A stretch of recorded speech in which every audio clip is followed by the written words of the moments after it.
Hoje espero falar do 27º grupo. Tem esses temas. O primeiro é as 3 flechas que me atingiram. A vigilância dos ponteiros e a corrida do tempo.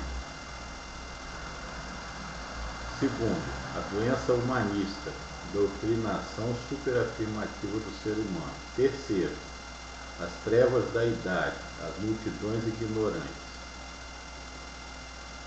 Quarto, sou competente? Avaliando minhas condições. Quinto, as perdas das mulheres, a lógica das perdas. Sexto, as mulheres começam a colher o que plantaram, desenhos mais apurados de nossa Constituição. Sétimo, padrão ouro, crescimento demográfico controlado. Você não é mais de ouro, freio de ouro, Milton tinha razão. Oitavo, as belas razões e a verdade nua e crua, livro revolucionário.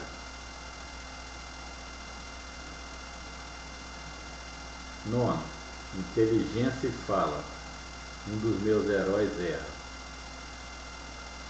Décimo, livro de terror, perdas de 10 trilhões de dólares. 11º, esse cara é um bolha. Que estoura essa festa? Os marechais mundiais. 11º, bandidos e banditismo, quem é o responsável? 12º, a porta estreita, projetos estruturados, os conselhos de Jesus. 12º,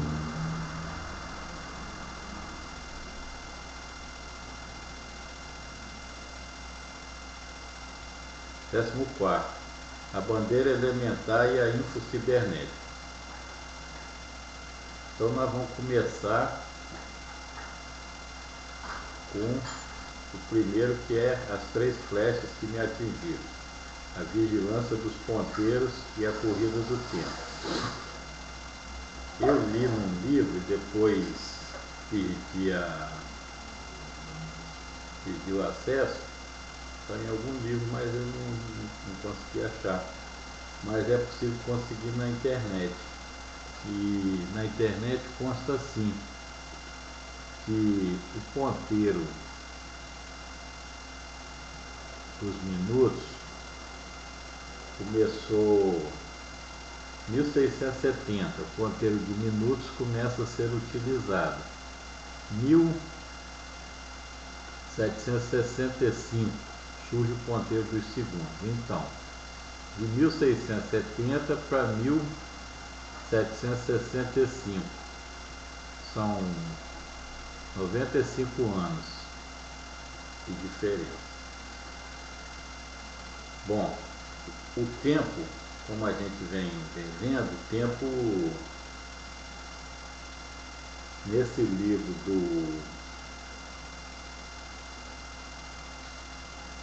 sobre o tempo, que está ali,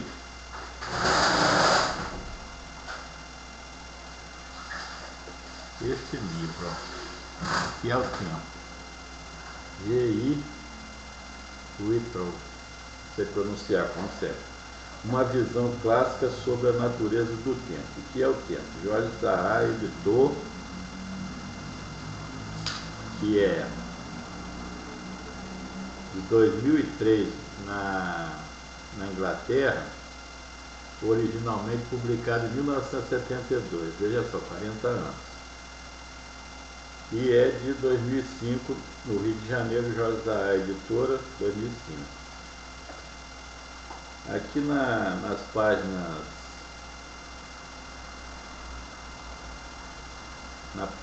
são várias páginas, depois eu vou abordar isso em separado, espero ter tempo.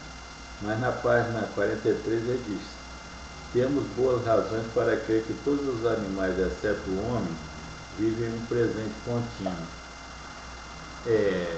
O homem não é animal, eu tenho insistido nisso. O homem é psicológico P3 da segunda natureza. Os fungos, as plantas, os animais, os primatas são biológicos P2 da primeira natureza. Então, para começar, o ser humano não é animal. Bom, os os animais vivem em perpétuo presente porque não existe outra coisa. Todos os seres vivos, em todos os mundos, a fisicoquímica da natureza zero, toda a biologia P2, toda a psicologia P3, tudo mesmo vive no presente, não existe nem futuro nem passado. Nós já falamos sobre isso, eu já falei lá para cima. O que existe é unicamente o presente, o agora aqui. Não existe nenhum futuro posto à frente, nem nenhum passado posto atrás. O que nós temos é memória. E é essa memória que nos distingue dos animais. Os animais não têm essa amplidão de lembranças, nem individuais, nem coletivas. Não existe exomemória, nem aquela que é memória criada fora de nós, nem existe aquela que é alocada fora de nós. Não existem outros indivíduos que têm memória, além de individual. Por exemplo, um cachorro não tem acesso à memória de outro cachorro, ao passo que nós temos pela fala. A pessoa nos comunica as experiências dela. Nenhum elefante comunica a experiência dele, a não ser através da experiência, porque aí os outros elefantes, e os filhotes e as aliás, presta atenção e repete o gesto, mas não comunica pela fala, e nem comunica pela escrita. Então as memórias exogeradas, as exomemórias, não passam para eles, mas para nós passam. E as memórias exolocadas, aquelas que estão em bibliotecas e jornais e fitas gravadas, CDs, LPs, tudo que já foi gravado, paredes e tudo mais, toda a memória posta fora, nós temos acesso através da escrita. Nós podemos decodificar as letras e transformá-las em compreensão, as palavras, os períodos, os livros. Nós podemos aprender a experiência alheia através disso. Bom, aí nós vivemos em eterno presente também, só que nós temos lembranças que nós chamamos de passado. Não existe tal passado, só que chegou em algum momento, o ser humano vivia em eterno presente, ao adquirir memórias tão vastas, nós nos tornamos humanos. Lá para trás, com os neandertais, ou antes com o Homo erectus, e mais recentemente com os cronoides. Então, o que existia no eterno presente era o ano. Nós temos agora 4 estações: primavera, verão, outono e inverno. Não dá para fazer um quadro falando, mas como eu faria no escrito, mas você pode fazer.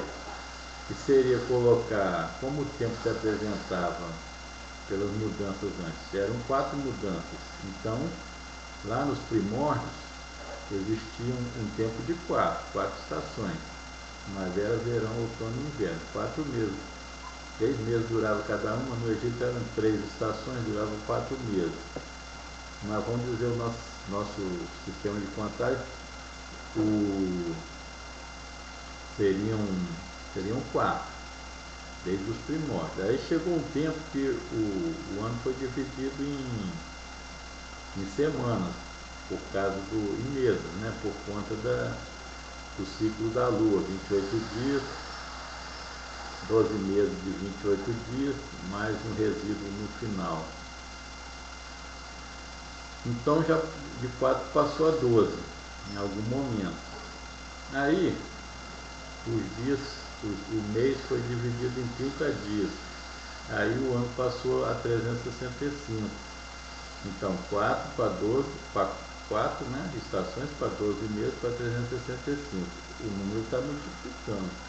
Já multiplicou de 4 para 365, multiplicou por 90. As urgências humanas multiplicaram por 90. E aí o dia tinha um dia, e foi dividido em 24 horas. Não se contava além da hora. Era uma hora. Tanto valia 9 em 1 ou 3 em 1, quanto valia 3 e 59. Tudo entre 3 horas e 3,59 era a mesma coisa. Aí o dia já foi multiplicado por, o ano já foi multiplicado por 365 vezes 24. Então, 365 vezes 24 já dá 8.760 horas por ano. Já foi multiplicado por, desde o começo, foi multiplicado por 2.190. Então você tinha 4, passou para 300, passou para 12, passou para 365 e agora tem 2.190. Então o ser humano começou a ser vigiado. As pessoas faziam exigências 2.190 vezes mais intensas do que no período estacional. E então chegou 1670, o ponteiro dos minutos foi utilizado pela primeira vez, segundo a internet aqui. E daí, num ano, passou a ter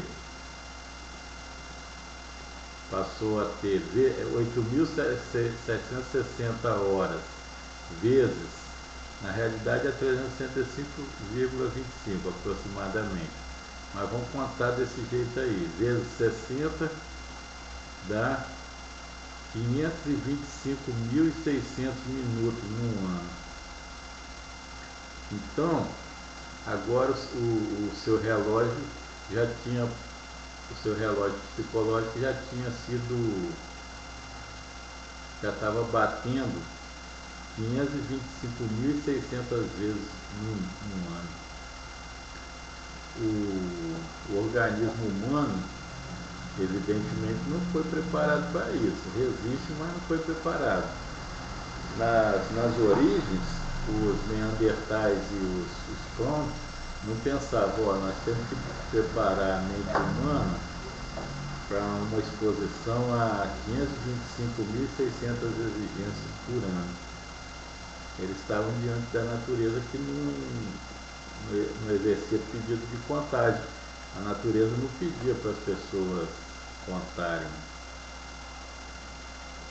pularem a corda 525.600 vezes num ano. A natureza não era exigente assim, a natureza era mais mansa. É lógico que o cérebro humano é uma potência inacreditável, mas se você pegar um carro desses, os melhores que são feitos no mundo, como eu já sei aqui porque fiquei admirando, não estou fazendo propaganda nem nada, mas o Ford Super Chief, não sei pronunciar, que custa 70 mil libras na Inglaterra e no Brasil custa 1.350.000, porque nós somos mais espertos, nós sabemos aumentar os números mais do que os ingleses. E o Prius, eu não sei nem de que marca que é, eu ouvi falar, vou perguntar aqui. Prius, Toyota Prius, que é um híbrido, que diz que economiza 70% está no livro ali. Nós somos senhores do clima, do Tim Flannery, que é um livrinho muito bom. Então, parece que esse carro economiza esse 70% de CO2. E se você submeter esses carros aí, ou BMW, Rolls Royce, quaisquer dos melhores carros do mundo, a essas pressões para as quais eles não foram preparados, eles vão esmilinguir, como se diz no Brasil, eles vão derreter. E o ser humano, obviamente, está em processo de derretimento, só que a gente não faz conta, porque ninguém ligou isso a todas as doenças que existem no mundo, em particular as doenças psicológicas agudas que os seres humanos padecem devido às exigências de tempo. Eu vejo os rapazes e as moças correndo no terminal do Transpol de Jacaraí atrás das ilusões deles. Eu também já corri, mas agora eu não corro mais, porque eu vou mais cedo e vou andando lentamente, mas eu vejo lá, eles sempre estão correndo. Não são todos, né, nem todo o tempo, mas tem sempre gente correndo, pressionado tanto pela falta de planejamento da vida, quanto pelas exigências do emprego. Então, agora nós estamos nessa condição de 525.600. Quando chegou o século XVIII, em 1765, 95 anos antes, depois daquela dos minutos, o ponteiro dos segundos foi acrescentado. E isso significou mais partição. Foi multiplicado por 60 e chegou a 31.536.000 segundos num ano. 31 milhões de batidas. Metrônomo do coração e da mente batendo essa quantidade de vezes. Então, evidentemente, as coisas se tornaram muito mais angustiantes para os seres humanos. As empresas, os governos, tudo faz mais exigências. E as pessoas, naturalmente, levam os problemas delas para suas famílias, para os seus grupos de amigos e de volta para suas empresas, porque é um sistema fechado.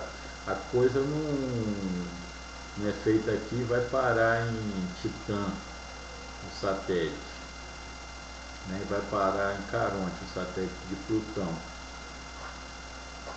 Ela fica aqui mesmo, então fica circulando entre nós e transforma em toda essa sujeira humana que nós temos vivenciado. Então, eu coloquei desse jeito, que as 3 flechas que me atingiram, por causa dos ponteiros dos relógios, são flechinhas, né? O ponteiro das horas passa, evidentemente, 24 horas por dia. Passa 24, ele declina da posição, são 12, né, para marcar o dia e 12 para marcar a noite. Ele declina 5 minutos. Aqui no artigo da internet diz que as pessoas preferiam contar de 5 em 5 minutos, como uma situação de defesa. Numa hora tem 12 vezes 5, 60 minutos. Então, em vez de dividir a hora em 60, as pessoas passaram a dividir em 12. De 4 estações para 12 horas no dia. Menos do que 24 e menos do que 60. Então, uma flecha foi a das horas, declinava 1 hora durante o dia, a cada 12 dividido por 12 horas, declinava, são 360 graus, dividido por 12 dá 30 graus. Então o ponteirinho tinha 30 graus, marcava de 5 em 5, porque as pessoas arranjaram essa defesa. Aí incrementaram o ponteiro dos minutos. Agora tinha em 12 horas tinha 720 minutos. Então o ponteiro dos minutos é muito mais ligeirinho do que o ponteiro das horas. Enquanto o ponteiro das horas